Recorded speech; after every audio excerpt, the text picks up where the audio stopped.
Et après ces images de bûches qui vous auront peut-être donné faim, de quoi remplir les verres à présent le soir du réveillon. Toujours avec modération évidemment, on va parler du champagne avec cette idée que l'on doit à une jeune entreprise française qui s'est mise en tête de rafraîchir et de rajeunir.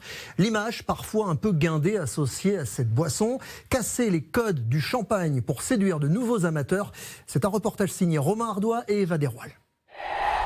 Aurait-on besoin d'une occasion spéciale pour ouvrir une bouteille de champagne? Visiblement pas. C'est toute l'année.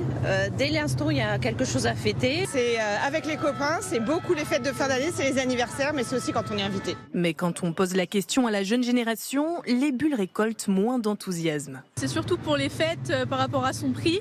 Et le reste de l'année, j'en bois pas du tout. C'est pas quelque chose que je prends avec des amis à une soirée ou autre. Le prix est quand même forcément rédhibitoire.